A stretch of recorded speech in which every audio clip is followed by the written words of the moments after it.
Parole de Dieu quotidienne. Dieu doit détruire Sodome. Genèse, chapitre 18, verset 26. Et l'Éternel dit : Si je trouve dans Sodome 50 justes au milieu de la ville, je pardonnerai à toute la ville à cause d'eux. Genèse, chapitre 18, verset 29. Abraham continua de lui parler et dit : Peut-être s'y trouvera-t-il 40 justes. Et l'Éternel dit : Je ne ferai rien à cause de ces 40. Genèse, chapitre 18, verset 30. Abraham dit : Peut-être s'y trouvera-t-il 30 justes. Et l'Éternel dit : Je ne ferai rien si j'y trouve 30 justes. Genèse chapitre 18, verset 31. Abraham dit : Peut-être s'y trouvera-t-il 20 justes. Et l'Éternel dit : Je ne la détruirai point à cause de ces 20. Genèse chapitre 18, verset 32. Abraham dit : Peut-être s'y trouvera-t-il 10 justes.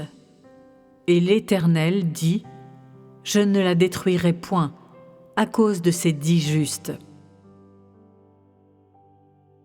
Dieu est abondamment miséricordieux envers ceux dont il se soucie et profondément courroucé envers ceux qu'il déteste et rejette. Dans les récits de la Bible, y avait-il 10 serviteurs de Dieu à Sodome ? Non, il n'y en avait pas. La ville était-elle digne d'être épargnée par Dieu ? Une seule personne dans la ville, Lot, a reçu les messagers de Dieu. L'implication de cela est qu'il y avait seulement un serviteur de Dieu dans la ville. Et donc Dieu n'avait pas d'autre choix que de sauver Lot et détruire la ville de Sodome. Ces échanges entre Abraham et Dieu peuvent sembler simples, mais ils illustrent quelque chose de très profond. Les actions de Dieu ont des principes, et avant de prendre une décision, il va passer beaucoup de temps à observer et à délibérer. Avant le bon moment, il ne prendra aucune décision ou ne tirera aucune conclusion. Les échanges entre Abraham et Dieu nous montrent que la décision de Dieu de détruire Sodome n'était pas du tout mauvaise, car Dieu savait déjà que dans la ville, il n'y avait pas 40 justes, ni 30 justes, ni 20. Il n'y en avait même pas 10. Le seul juste dans la ville était Lot. Dieu a observé tout ce qui est arrivé à Sodome et ses circonstances, et tout était parfaitement connu de Dieu. Ainsi, sa décision ne pouvait pas être mauvaise. Par opposition, comparé à la toute-puissance de Dieu, l'homme est si engourdi, si insensé et ignorant, si myope. C'est ce que nous voyons dans les échanges entre Abraham et Dieu. Dieu a annoncé son tempérament depuis le commencement jusqu'à aujourd'hui. Ici également, nous devrions aussi voir le tempérament de Dieu. Les nombres sont simples et ne démontrent rien, mais il y a ici une expression très importante du tempérament de Dieu. Dieu ne détruirait pas la ville à cause de 50 justes. Est-ce dû à la miséricorde de Dieu ? Est-ce à cause de son amour et de sa tolérance ? Avez-vous vu ce côté du tempérament de Dieu ? Même s'il n'y avait que 10 justes, Dieu n'aurait pas détruit la ville à cause de ces 10 justes. Est-ce ou n'est-ce pas la tolérance et l'amour de Dieu ? À cause de la miséricorde de Dieu, de sa tolérance et de son souci envers ses justes, il n'aurait pas détruit la ville. C'est la tolérance de Dieu. Et à la fin, quel résultat voyons-nous?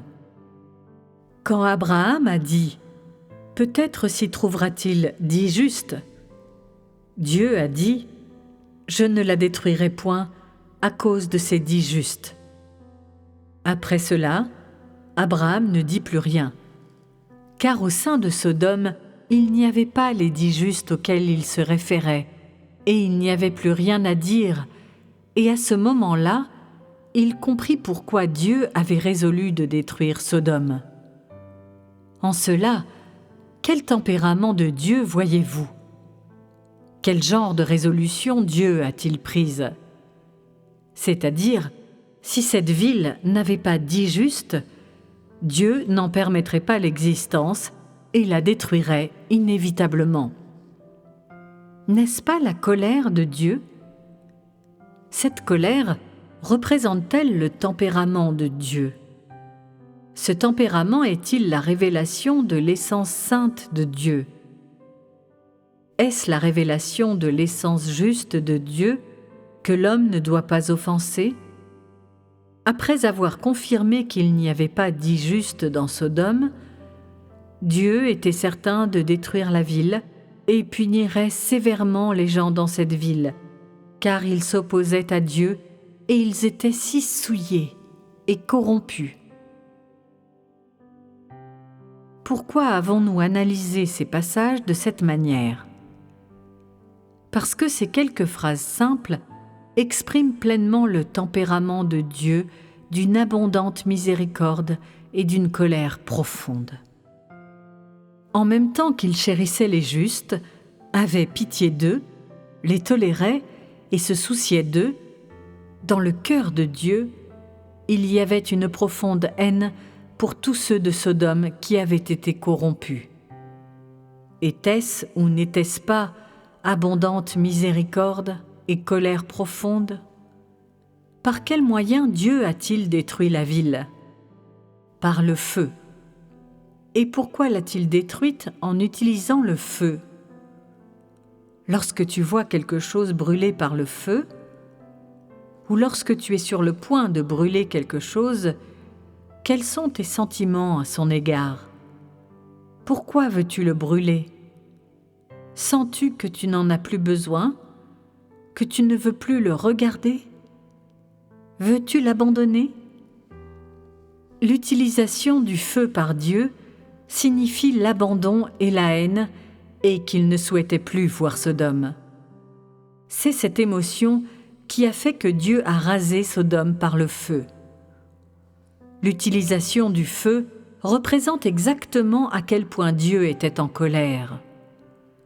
La miséricorde et la tolérance de Dieu existent bel et bien, mais la sainteté et la justice de Dieu, lorsqu'il déchaîne sa colère, montrent aussi à l'homme le côté de Dieu qui ne tolère aucune offense. Lorsque l'homme est pleinement capable d'obéir aux ordres de Dieu et agit conformément aux exigences de Dieu, Dieu est abondant dans sa miséricorde envers l'homme. Quand l'homme a été rempli de corruption, de haine et d'inimitié pour lui, Dieu est profondément en colère. Et à quel point est-il profondément en colère? Sa colère continuera jusqu'à ce que Dieu ne voie plus la résistance et les mauvaises actions de l'homme, jusqu'à ce qu'elles ne soient plus sous ses yeux. Alors seulement, la colère de Dieu disparaîtra. En d'autres termes, peu importe qui sont les personnes, si leur cœur s'est éloigné de Dieu et s'est détourné de Dieu pour ne jamais retourner, et ensuite, quelle que soit la manière, en toute apparence ou en ce qui concerne leurs désirs subjectifs, elles veulent adorer et suivre Dieu et lui obéir dans leur corps ou dans leurs pensées. Dès que leur cœur se détournera de Dieu, la colère de Dieu se déchaînera sans arrêt. Ce sera tel que lorsque Dieu déchaînera profondément sa colère, ayant donné à l'homme d'amples opportunités, Une fois qu'elle sera déchaînée, il n'y aura plus aucun moyen de la rétracter, et il ne sera plus jamais miséricordieux et tolérant envers de telles personnes. C'est un côté du tempérament de Dieu qui ne tolère aucune offense. Ici, il semble normal aux gens que Dieu détruise une ville, car aux yeux de Dieu, une ville pleine de péchés ne pourrait pas exister et continuer à être, et il était rationnel qu'elle soit détruite par Dieu. Pourtant, dans ce qui est arrivé avant et après sa destruction de Sodome, nous voyons le tempérament de Dieu en son entier. Il est tolérant et miséricordieux envers les choses qui sont aimables, belles et bonnes. Envers les choses qui sont mauvaises, pécheresses et méchantes, il est profondément courroucé, de sorte qu'il est incessant dans sa colère. Voici les deux aspects principaux et les plus saillants du tempérament de Dieu. Et, de plus, ils ont été révélés par Dieu du commencement à la fin. Abondante miséricorde et colère profonde. La plupart d'entre vous ici ont expérimenté quelque chose de la miséricorde de Dieu, mais très peu d'entre vous ont apprécié la colère de Dieu. La miséricorde et la bonté de Dieu peuvent être vues dans chaque personne. C'est-à-dire que Dieu a été abondamment miséricordieux envers toute personne. Pourtant, très rarement, ou on peut dire jamais, Dieu a été profondément fâché contre des individus ou contre une partie des gens parmi vous ici aujourd'hui. Relax. Tôt ou tard, la colère de Dieu sera vue et vécue par toute personne, mais ce n'est pas encore le moment. Et pourquoi cela? Parce que lorsque Dieu est constamment en colère contre quelqu'un, c'est-à-dire lorsqu'il déchaîne sa colère profonde contre lui, cela signifie qu'il déteste et rejette cet homme depuis longtemps, qu'il méprise son existence et qu'il ne peut pas supporter son existence. Dès que sa colère tombera sur lui, il disparaîtra. Aujourd'hui, l'œuvre de Dieu n'a pas encore atteint ce stade. Aucun de vous ne pourra le supporter une fois que Dieu sera profondément en colère. Vous voyez donc qu'en ce moment, Dieu est seulement abondamment miséricordieux envers vous tous, et vous n'avez pas encore vu sa profonde colère. S'il y en a qui ne sont toujours pas convaincus, vous pouvez demander que la colère de Dieu vous advienne, afin que vous puissiez expérimenter, si oui ou non, la colère de Dieu et son tempérament, qui ne peut être offensé par l'homme, existent réellement. Est-ce que vous osez ?